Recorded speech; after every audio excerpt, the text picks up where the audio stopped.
आता एक वेगळी बातमी आहे। आपण तरुण दिसावं असं प्रत्येकालाच वाटत असतं आणि अशांसाठीच एक अतिशय महत्त्वाची बातमी आहे। तुम्ही आयुष्यभर तरुण राहावं म्हणून इस्रायलच्या संशोधकांनी संशोधन करून एक थेरपी विकसित केल्याचा दावा केला जातोय।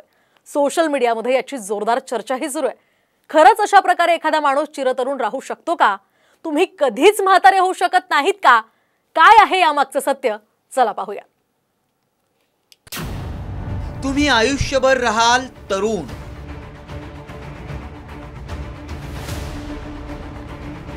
कधीही होणार नाहीत म्हातारे। 75 वर्षांचा म्हातारा होईल 25 वर्षांचा तरुण।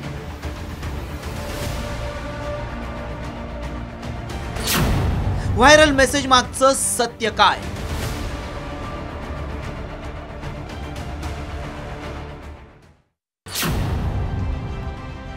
आपण सुंदर दिसावं, तरुण राहावं असं प्रत्येकालाच वाटत असतं। त्यामुळे महिला आणि पुरुष दोघेही काही ना काहीतरी करतच असतात। मग फिटनेससाठी कुणी जिमला जातं, कुणी पार्लरला जातं, तर कुणी जडीबुटी खातं। पण आता या सर्वांवर एकच रामबाण उपाय आल्याची चर्चा सोशल मीडियात रंगतीये। माणूस कायमस्वरूपी तरुण राहू शकतो, तो कधीच म्हातारा होऊ शकत नाही। इस्रायलमधल्या संशोधकांनी एक अशी थेरपी विकसित केली आहे ज्यामुळे 75 वर्षांचा म्हातारा माणूसही 25 वर्षांच्या तरुणासारखा राहील असा दावा करण्यात आलाय। व्हायरल मेसेजमध्ये नेमकं काय म्हटलंय पाहूयात। इस्रायलची तेल अविव युनिव्हर्सिटी आणि शमीम मेडिकल सेंटरच्या संशोधकांनी माणसाला चिरतरुण बनवणारं तंत्रज्ञान शोधून काढलंय। त्यासाठी 64 वर्षांवरील 35 वयोवृद्धांवर एक प्रयोग करण्यात आला। या वयोवृद्धांना कोणतेही गंभीर आजार नव्हते। त्यांना आठवड्यातून 5 दिवस विशिष्ट चेंबरमध्ये ठेवून 90 मिनिटं शुद्ध ऑक्सिजन देण्यात आलं। 3 महिन्यांनंतर या वयोवृद्धांमध्ये कमालीचे बदल पाहायला मिळाले। वयोवृद्ध तरुण झाले। वयोवृद्धांचं शरीर 25 वर्षांच्या तरुणांसारखं झालं।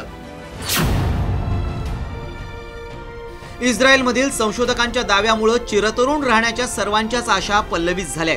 मात्र खरंच माणूस कायमस्वरूपी तरुण राहू शकतो का? अशी कोणतीही थेरपी उपयोगी ठरू शकते का? याची आम्ही पडताळणी केली। गुगलवर सर्च करत असताना आंतरराष्ट्रीय माध्यमांनीही या रिसर्चची दखल घेतल्याचं दिसून आलं। Al Jazeera, Times of Israel,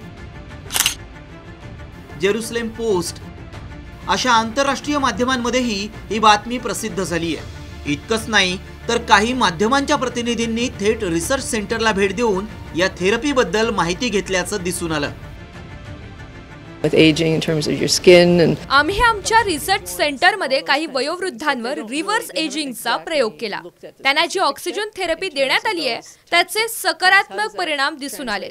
वयोवृद्ध लोकांमध्ये तरुणांसारखा बदल दिसू लागलेला आहे आणि त्याचमुळे लोक आता या थेरपीसाठी आमच्याकडे विचारणा करतायत। आंतरराष्ट्रीय माध्यमांनी दिलेल्या बातम्यांची पडताळणी केल्यानंतर आम्ही तज्ञांशीही संवाद साधला। तेव्हा त्यांनी काय सांगितलं पहा। वृद्धत्व किंवा ज्याला एजिंग म्हणतो, एजिंग थांबून माणसाचं वय रिव्हर्स करता येऊ शकतं किंवा परत तारुण्य प्राप्त करता येऊ शकतं, अशा टाईपच्या ह्या बातमीचा मथळा होता। तेल अविव युनिव्हर्सिटीच्या समूहानं जी संशोधन केलेलं निश्चितच वृद्धत्व थांबवण्याच्या दृष्टीने एक महत्त्वाचा टप्पा म्हणून गृहीत धरण्यात येईल। या दाव्यासंदर्भातल्या सर्व बाबींची खोलवर पडताळणी केल्यानंतर आमच्या पडताळणीत काय सत्य समोर आलं पाहूयात। इस्रायलमध्ये वयोवृद्धांना तरुण बनवण्यासाठी संशोधन सुरू आहे। रिव्हर्स एजिंग असं या थेरपीचं नाव आहे।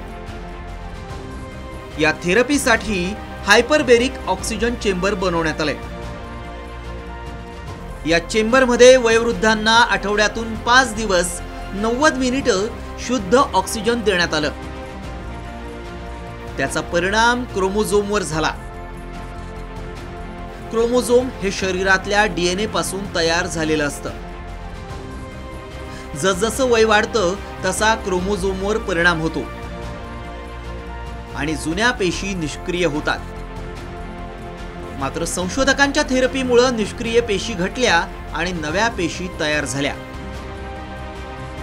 जे बदल तरुणांमध्ये होतात ते बदल वयोवृद्धांमध्ये पाहायला मिळाले. त्यामुळे आमच्या पडताळणीत इस्रायलच्या संशोधकांनी केलेला दावा सत्य ठरलाय. विज्ञान आणि तंत्रज्ञानाच्या मदतीनं आजवर अनेक अशक्य गोष्टी सत्यात उतरल्यात. भविष्यात हे तंत्रज्ञान विकसित झालं तर माणूस कधीच म्हातारा होऊ शकत नाही. ब्युरो रिपोर्ट, साम टीव्ही न्यूज.